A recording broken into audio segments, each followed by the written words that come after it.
You finally stopped checking their profile. You stopped waiting for their message. You stopped wondering where they were, who they were with, and whether they were thinking about you. For the first time in a long time, you started getting your peace back. And then they came back. A message, a phone call, a sudden apology. "I've been thinking about you. I miss you. Can we talk? I've changed." And suddenly, the person you were finally beginning to forget is standing at the door of your emotions again. But here's the question. Why now? Why would someone disappear, hurt you, reject you, or make you feel like you meant nothing, and then suddenly return when you finally stop caring? The answer may have less to do with love than you think. And understanding what is happening can help you avoid getting pulled back into a cycle you've worked so hard to escape. There's a term often used when discussing narcissistic relationship dynamics: hoovering. It describes attempts to pull someone back into contact after they have created distance or left the relationship. It can happen through an apology, nostalgia, affection, promises, an unexpected emergency, or sometimes through something as simple as, "Hey, how have you been?" The message may look harmless, but for someone recovering from a painful relationship, that one message can reopen an entire emotional world. Suddenly, you're remembering the good moments, the first conversations, the affection, the promises, the person you thought they were. And that's where the danger can begin. Because contact does not automatically mean change.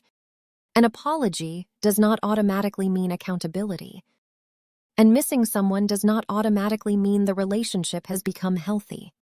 One reason a person with strong narcissistic traits may attempt to reconnect is that they may be reacting to the loss of attention, validation, emotional reaction, or access they previously received.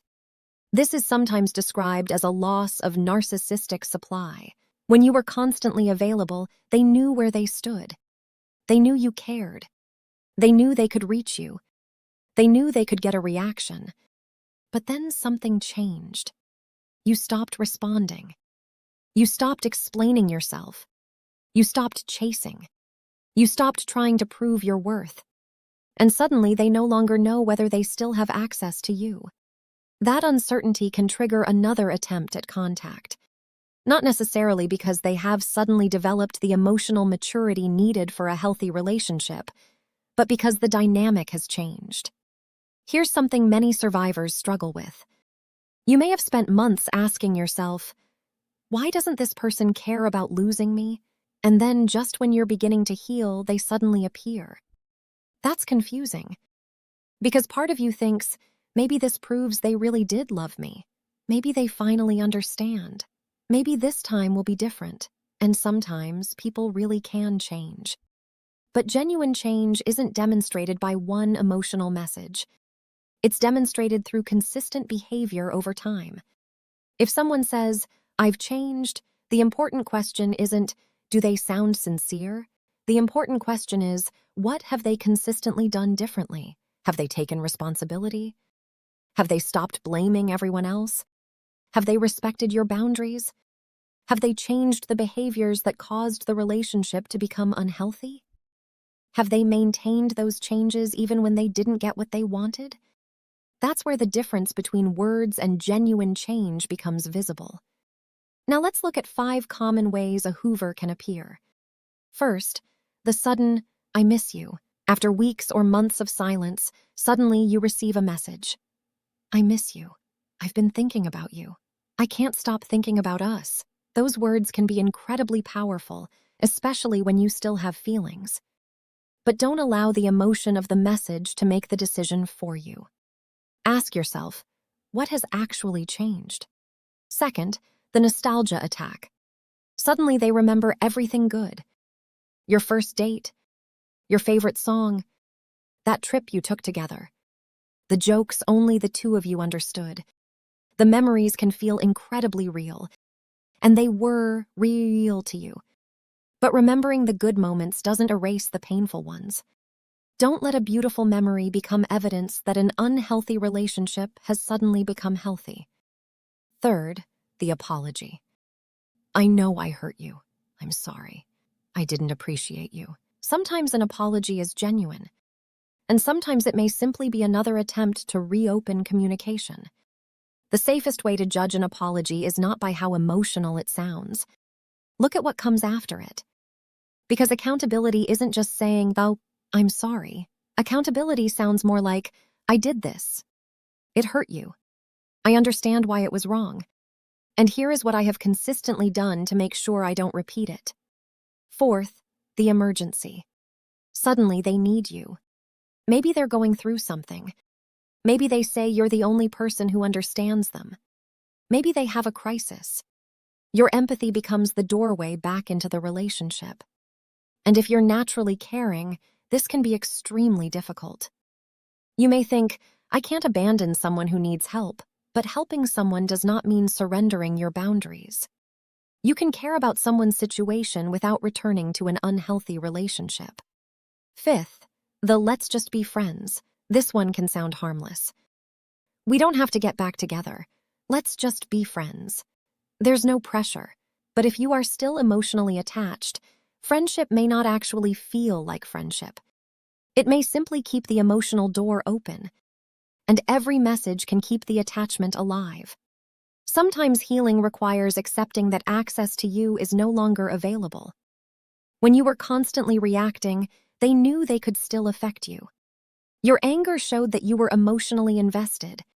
Your arguments showed that you still wanted to be understood. Your repeated attempts to fix things showed that the relationship still had a hold on you. But when you become calm, when you stop explaining, when you stop chasing, and when you stop checking, something changes. You become less predictable. And more importantly, you begin taking your attention back. That's the part that matters most. Don't make silence a strategy for making someone chase you. Make it a strategy for getting your life back. Because healing isn't about making them regret losing you. Healing is about reaching the point where whether they regret it or not no longer controls your emotions. If they come back tomorrow, don't immediately ask, "Do they still love me?" Ask, "Is this relationship actually safe and healthy for me?" Those are two completely different questions. Someone can miss you and still be unable to treat you well. Someone can want you back and still repeat the same patterns.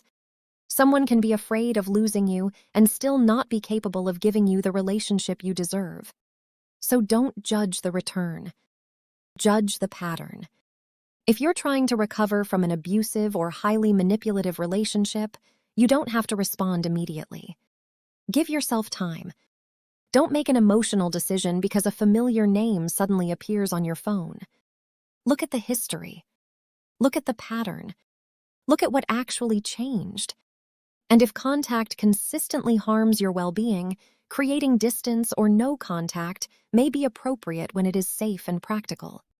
If you share children, work together, or have unavoidable responsibilities, complete no contact may not be possible. In those situations, structured and limited communication can be more realistic. The goal isn't revenge. The goal is protection. And maybe this is the part you needed to hear today. The fact that they came back does not mean you have to go back. You don't have to prove that you're still loving. You don't have to prove that you've forgiven them. You don't have to reopen a door simply because someone knocked on it. Sometimes the greatest sign that you've healed isn't that they stopped coming back. It's that when they finally do, you no longer feel the need to follow them. Your peace is worth protecting.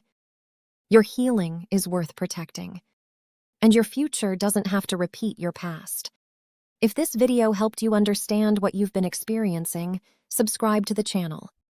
Because in the next video, we're going to look at something even more revealing. The 7 things people with strong narcissistic traits may do when they realize they've completely lost access to you. And number 5 is something many people don't see coming.